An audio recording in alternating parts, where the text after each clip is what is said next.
Au cœur du sud de l'Italie, un silence inquiétant fut interrompu par un grondement qui fendit la terre et secoua la mer.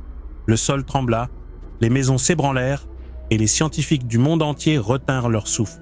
Les champs flégréens, le supervolcan qui repose sous des millions de vies innocentes, viennent d'émettre leur plus forte alerte depuis 4 décennies. Que se passerait-il si ce colosse se réveillait enfin? Le sud de l'Italie, et peut-être le monde entier, est-il au bord d'une catastrophe sans précédent? Aujourd'hui, nous décryptons les clés de ce phénomène inquiétant. Les tremblements de terre qui secouent sa caldeira, les gaz qui s'échappent des profondeurs et les signes qui pourraient annoncer le début d'un événement volcanique capable de changer l'histoire. Le supervolcan qui menace des millions de personnes dans le sud de l'Italie, aux portes de Naples, là où le paysage cache plus qu'il ne révèle, se trouve l'un des supervolcans les plus dangereux de la planète, les Campi Flegrei. Son nom signifie « champ de feu », et ce n'est pas un hasard. Sous ces paisibles collines et sa baie tranquille, se trouve l'une des structures volcaniques les plus vastes et les plus complexes au monde. Une caldeira de 13 km de diamètre qui, en cas d'éruption majeure, pourrait modifier non seulement le sud de l'Italie, mais aussi le climat mondial. Les Campi Flegrei ne sont pas des volcans ordinaires.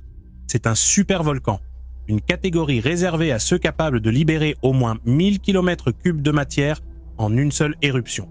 Bien que la dernière explosion majeure ait eu lieu il y a environ 39 000 ans, ces effets sont encore visibles dans les archives géologiques. Des coulées de cendres qui ont recouvert toute l'Europe centrale, des bouleversements climatiques mondiaux et peut-être même des impacts sur les populations humaines de l'époque. Mais les Campi Flegrei ne sont pas des fossiles endormis. Ils ont connu une activité plus récente. En 1538, après des siècles de calme, une petite éruption donna naissance à une nouvelle montagne, le Monte Nuovo. Depuis, le volcan est resté silencieux, jusqu'à aujourd'hui. L'activité des Campi Flegrei ne se manifeste pas toujours par de la lave ou des cendres. Son signe le plus inquiétant est le bradisme, un phénomène de soulèvement et de descente lent du sol sous l'effet de l'accumulation ou de la libération de la pression souterraine. Au XXe et XXIe siècle, ce phénomène a soulevé le sol de plus de 3 mètres à certains endroits, forçant l'évacuation de quartiers entiers en raison du risque d'effondrement des bâtiments. Le bradisme est le murmure inquiétant du volcan, un avertissement que quelque chose bouge sous terre. Et ces dernières décennies, ce murmure s'est intensifié. Depuis les années 1980, les Campi Flegrei ont connu une série de cycles d'inflation et de déflation, mais le cycle actuel qui a débuté il y a plus de 10 ans est le plus persistant et le plus inquiétant. Le sol continue de s'élever à un rythme de 1,5 cm par mois, un chiffre qui, bien que faible en apparence, est alarmant pour les volcanologues. Mais le 20 mai, le volcan a cessé de murmurer et a poussé un cri. Un séisme de magnitude 4,6 a secoué la région, le plus puissant depuis plus de 40 ans. L'île de Penata, un petit îlot au large de la côte, a subi des fractures et des glissements de terrain visibles. L'événement était non seulement puissant, mais inhabituel. Son épicentre était situé dans une zone et une profondeur atypiques, plus à l'ouest et plus profond que la plupart des séismes précédents, ce qui suggère que l'activité pourrait se propager à des zones moins étudiées et potentiellement plus instables. Ce séisme n'était pas un événement isolé. Il a été suivi d'une série de répliques plus petites qui, bien que de magnitude plus faible, démontrent que le système libère continuellement des contraintes. Les scientifiques avertissent que ce schéma pourrait indiquer une réactivation plus profonde du système magmatique, et pas seulement des couches superficielles liées au gaz et à l'eau chaude. Les signes se multiplient. Le nombre de séismes a considérablement augmenté ces derniers mois. Les émissions de dioxyde de carbone et d'autres gaz volcaniques ont doublé. Les fumerolles, ces colonnes de vapeur qui émergent du sol, sont plus chaudes et plus constantes. Et la pression souterraine, mesurée par la déformation du sol et la surveillance sismique, continue de croître. La question qui préoccupe les experts est simple mais terrifiante. Assistons-nous aux prémices d'une éruption ou simplement à une nouvelle phase d'activité sans conséquences immédiates? Personne ne le sait avec certitude. Les champs flégréens sont un volcan complexe et mal compris. Ces schémas ne suivent pas les normes prévisibles d'autres volcans plus étudiés. Ce que l'on sait, c'est que la vulnérabilité humaine est énorme. Plus de 6 millions de personnes vivent dans l'agglomération napolitaine, dont beaucoup se trouvent dans la zone d'impact potentiel d'une éruption modérée. Des villes comme Pouzzoles, Bagnoli, Bacoli et bien sûr Naples seraient directement exposés à des coulées pyroclastiques, des chutes de cendres, des glissements de terrain et, potentiellement, à des tsunamis si l'éruption touchait des zones sous-marines. Les infrastructures locales ne sont pas non plus préparées à un événement majeur. Les bâtiments anciens de la région, dont beaucoup ne sont pas équipés pour résister au séisme, présentent déjà des dommages causés par des tremblements de terre mineurs. Un événement majeur pourrait provoquer l'effondrement généralisé de bâtiments, de ponts et de routes, entravant considérablement l'évacuation et l'arrivée de l'aide humanitaire. De plus, les champs flégréens ne sont pas isolés. Leur activité pourrait avoir des effets secondaires sur le Vésuve voisin, un autre volcan actif, et sur la géologie de toute la région du sud de l'Italie, créant un scénario de risques multiples et simultanés. Éruptions, tremblements de terre, glissements de terrain et activités hydrothermales dangereuses. Le récent séisme de Penata a été interprété par certains scientifiques comme un avertissement, non pas parce qu'il annonce une éruption imminente, mais parce qu'il brise un modèle de stabilité qui durait depuis des décennies. L'énergie libérée, le lieu où il s'est produit et sa profondeur indiquent que le système volcanique est plus actif et complexe qu'on ne le pensait auparavant. Aujourd'hui, la communauté scientifique débat de la gravité de la situation. Certains experts appellent à la prudence et soulignent que les champs flégréens ont traversé des phases actives sans entrer en éruption. D'autres avertissent qu'il serait irresponsable de minimiser le risque et que les événements récents indiquent un changement de phase qui pourrait conduire d'abord à une éruption phréatique suivie d'une activité magmatique plus violente. Il est indéniable que la vigilance doit être renforcée et le moment est venu de se préparer, si tant est que l'on puisse faire quelque chose. Si vous souhaitez continuer à explorer les secrets cachés sous la Terre et comprendre comment ces phénomènes pourraient changer nos vies, abonnez-vous à la chaîne, cliquez sur la cloche et rejoignez-nous pour les prochaines vidéos. Restez connectés car la nature n'attend jamais. La caldeira fracturée, signe d'un effondrement imminent. Sous des paysages qui semblent aujourd'hui paisibles, la structure des champs flégréens révèle un tableau inquiétant. Loin d'être une simple chambre magmatique prête à entrer en éruption, les champs flégréens sont un réseau complexe de sous-calderas, de fractures et de failles qui sillonnent tout le sous-sol de la région.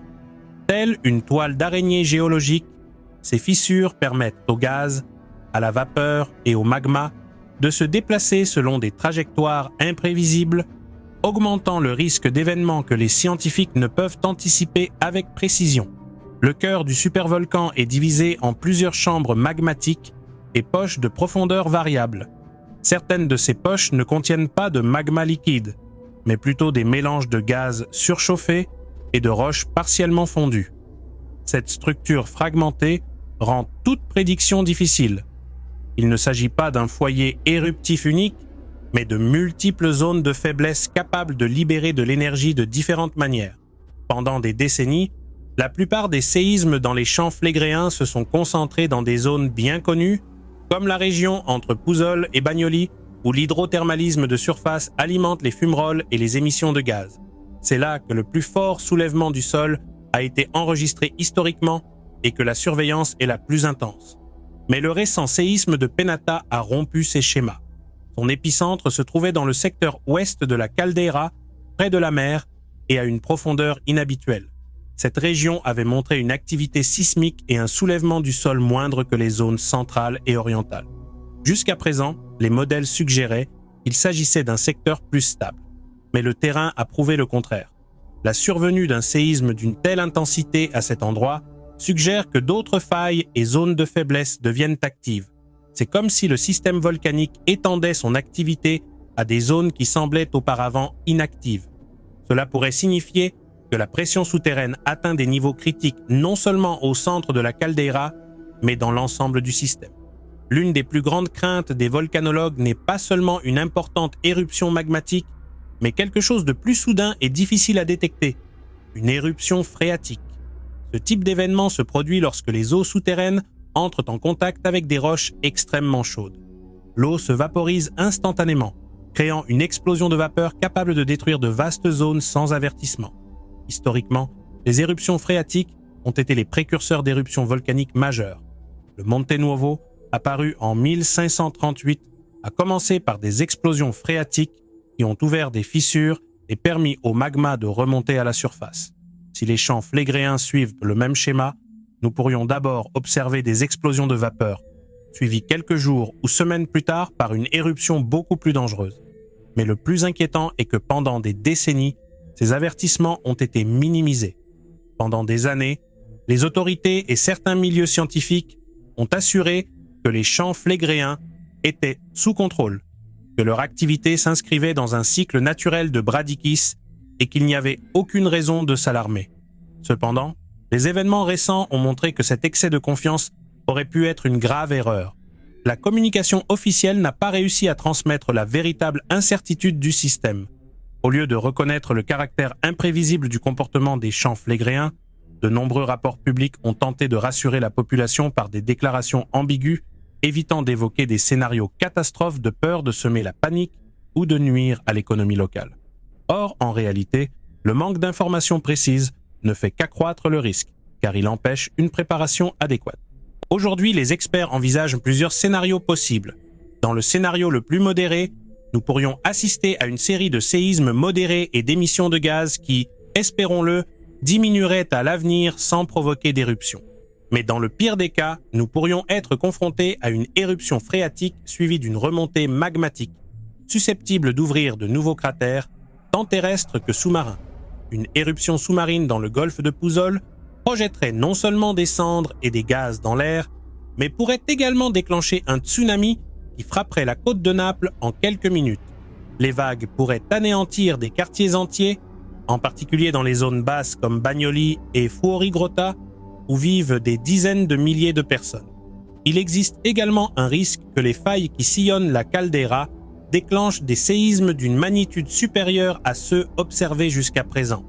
Bien que le séisme actuel de magnitude 4,6 ait déjà causé des dommages structurels à certains bâtiments, un séisme de magnitude 5 ou plus pourrait renverser des structures plus anciennes et provoquer des effondrements en chaîne, en particulier dans les zones les plus densément peuplées. La menace posée par les champs flégréens ne se limite pas à leur caldeira. Son influence géologique affecte toute la région environnante. Le Vésuve voisin, par exemple, pourrait connaître des modifications de son système magmatique en réponse à l'activité des champs flégréens. L'interaction entre les deux volcans, bien que mal comprise, pourrait générer un effet domino aux conséquences imprévisibles. À l'échelle mondiale, une éruption majeure des champs flégréens pourrait libérer d'énormes quantités de dioxyde de soufre et de cendres dans l'atmosphère, modifiant le climat pendant des mois, voire des années. Des phénomènes similaires se sont produits lors des éruptions du Tambora en 1815 et du Krakatoa en 1883, qui ont provoqué des hivers plus froids et de mauvaises récoltes dans tout l'hémisphère nord. Malgré tous ces avertissements, les mesures préventives ont été limitées.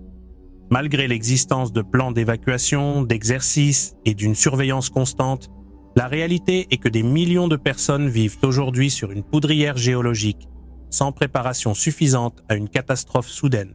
Les Campi Flegrei demeurent une boîte noire scientifique. Ces couches profondes sont difficiles à étudier, et les technologies actuelles, bien que avancées, ne peuvent émettre que des hypothèses fondées sur des modèles qui ne prédisent pas toujours avec précision le comportement réel du volcan.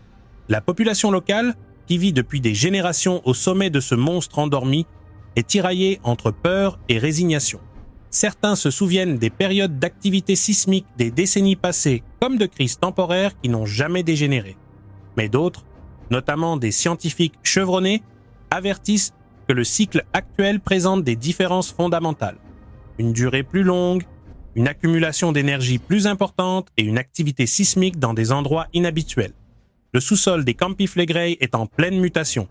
De nouveaux épicentres sismiques, une fracturation croissante du sol et un bradykisme croissant sont des signes que le système évolue vers un état plus instable. Et lorsqu'un volcan aussi grand et imprévisible modifie son comportement, la marge d'erreur se réduit dangereusement. La véritable menace des champs flégréens ne réside pas seulement dans l'éruption elle-même, mais aussi dans le fait qu'elle pourrait survenir sans préavis, voire sans avertissement clair. L'invisible est le plus terrifiant. Des gaz s'accumulent sans que nous puissions les mesurer avec précision, des failles s'effondrent silencieusement sous terre, des chambres magmatiques se connectent sans que les instruments puissent en capturer le moment précis. Par conséquent, alors que le sol continue de s'élever et que les secousses se poursuivent sans relâche, La communauté scientifique nous avertit que nous sommes à un tournant critique. Le prochain événement majeur pourrait survenir demain, ou dans des années. Mais lorsqu'il se produira, des millions de personnes seront prises par surprise si nous n'agissons pas avec l'urgence que la situation exige. Dernier rappel, le compte à rebours avant la catastrophe volcanique. L'Italie, et la région de Naples en particulier, vit depuis des siècles avec la menace latente des champs flégréens. Mais vivre avec une menace ne signifie pas s'y préparer. La grande question est, sommes-nous prêts à affronter une éruption volcanique qui pourrait modifier non seulement le paysage local, mais aussi le sort de millions de personnes? Des plans d'urgence existent, mais ils sont fragmentés, obsolètes et mal appliqués. Selon le dernier projet officiel, la zone rouge d'évacuation immédiate couvre plusieurs villes densément peuplées, dont Pouzzoles, Bacoli et certaines parties de Naples. Cependant, les exercices de masse n'ont concerné qu'un infime pourcentage de la population. Plus inquiétant encore, de nombreux habitants ignorent l'existence de ces plans ou ignorent de la voie à suivre en cas d'évacuation urgente. Les autorités italiennes ont divisé le risque volcanique en différents niveaux d'alerte: vert, jaune, orange et rouge. Aujourd'hui, les champs flégréens restent officiellement au niveau jaune, ce qui signifie attention renforcée, mais pas évacuation obligatoire. Cependant, certains scientifiques préviennent déjà que la situation pourrait justifier un passage au niveau orange, ce qui nécessiterait des préparatifs actifs en vue d'une évacuation. Mais est-il possible d'évacuer plus de 500 000 personnes en quelques heures seulement? La Campanie est constituée d'un réseau dense de rues étroites, de bâtiments anciens et de quartiers surpeuplés. Les principales voies de sortie, telles que l'autoroute A56 et les routes côtières, pourraient être embouteillées ou bloquées par les dommages structurels causés par les tremblements de terre initiaux ou par l'éruption elle-même. L'histoire offre des enseignements précieux et terrifiants. En 1538, lors de l'éruption qui a formé le Monte Nuovo, le paysage a changé en quelques jours seulement. Ce qui était autrefois une plaine fertile et tranquille s'est transformé en un nouveau cône volcanique recouvert de cendres. Les populations locales n'ont pas eu le temps d'évacuer correctement et de nombreuses familles se sont retrouvées coincées entre le feu et la mer. Aujourd'hui, la technologie a progressé, mais le comportement du volcan reste imprévisible. Les scientifiques peuvent détecter une augmentation de l'activité sismique, l'élévation du sol et les variations des émissions de gaz, mais ils ne peuvent toujours pas prédire avec précision quand ni comment une éruption se produira. Cela pourrait se produire dans quelques jours, mois, voire décennies.